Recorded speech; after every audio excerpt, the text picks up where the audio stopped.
Welcome to the Photography News Show, where I bring you the best and latest news in the photography industry. Coming up today, we have a new Android camera, a bunch of prime lenses, a super convenient accessory, and much more. So, let's begin!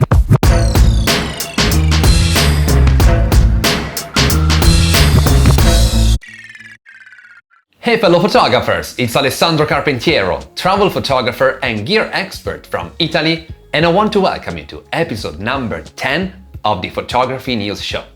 In case you're new here, you should know that this is a weekly series, so you should definitely subscribe not to miss any episode.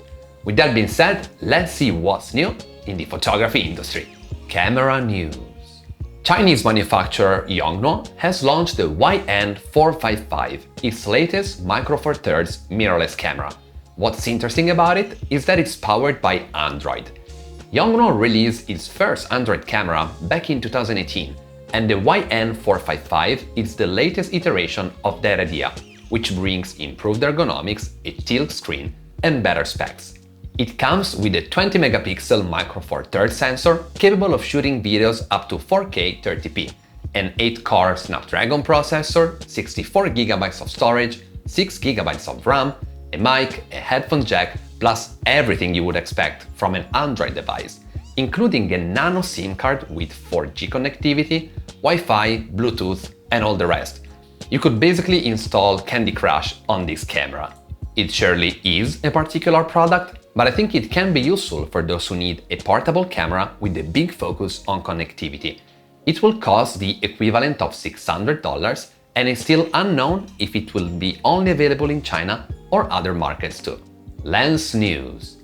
Even if it's the middle of the summer, several lenses were announced this week.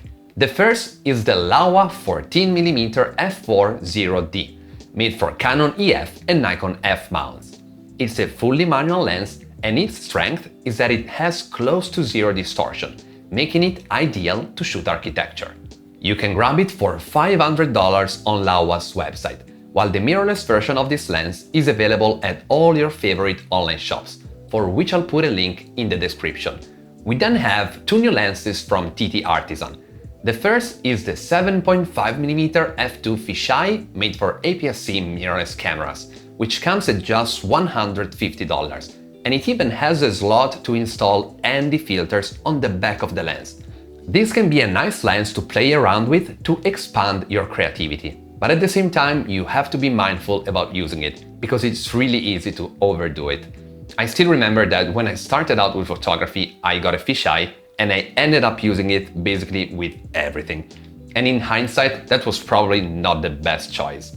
Still, it's a really fun lens to use, so you should give it a try, especially considering the price. While the other new lens from TTArtisan is actually a new version of the 50mm f0.95. The lens was already launched some time ago, but now it's available in a beautiful silver version, making it a perfect match with Leica cameras. It's a fully manual lens with great build quality that can be a good choice if you need a super fast 50mm without wanting to spend too much money. It has a Leica M mount, but it can be used on all full-frame cameras with the right adapter.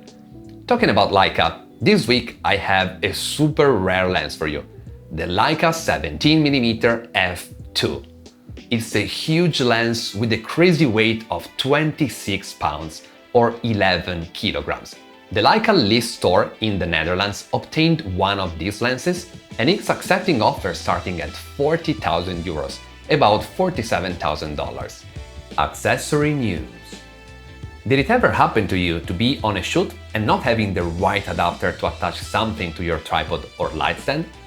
Rode is a company known for its microphones, but this week it has introduced a simple yet genius product called the Thread Adapter. It's a set of tripod adapter screws and a driver, all combined and attached together to a carabiner. You can simply attach it to your camera bag and forget to have it until you actually need it. It comes at $25 and it can literally save your life in some scenarios. Pictures of the week. In this segment, I feature the most interesting pictures I've seen on the web. This week we have a great initiative called Prints for Wildlife, where famous wildlife photographers joined forces to raise funds to help the people and wildlife in Africa that have been greatly affected by the pandemic. Specifically, the money raised by selling the prints will be donated to conservation non-profit African Parks that protects wildlife in 19 parks in Africa. You're seeing some of the prints that are available for purchase, and I think it's an awesome initiative to get a beautiful print while helping both animals and people. The fundraiser has raised $100,000 just on the first day, and I'll leave a link in the description in case you're also interested in getting a print. Weird news. The imaging world can be at times weird. This week we have 3 siblings that were taking a selfie when they were struck by a lightning bolt at the exact moment that the picture was shot. Gladly, they're okay, and I'm sure they remembered their perfect timing for quite some time. Rumors. It looks like the next few months are gonna be full of interesting gear.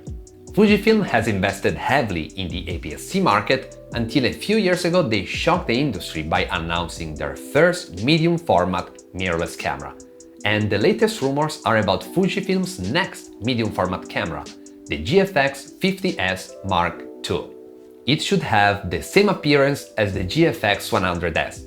It will cost $4,000 and it will be available from September.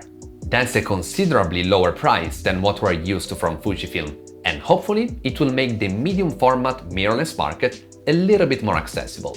Talking of which, it looks like Canon is currently working on a new entry-level full-frame camera, which should have a cost of $799. There are no other details yet, but that's gonna be a very interesting move, as it will most likely force other camera manufacturers to have a lower-priced full-frame camera if they don't want to lose market shares. So let's wait and see. That's it for today. I really hope you have enjoyed this episode of the Photography News Show. If you have any questions about a piece of news I've covered, just let me know in the comments below. And if you've liked this video, please give it a big thumb up, subscribe to the channel and activate the notification bell. That's really important. And remember, if you need help with your photography, you can easily get in touch with me.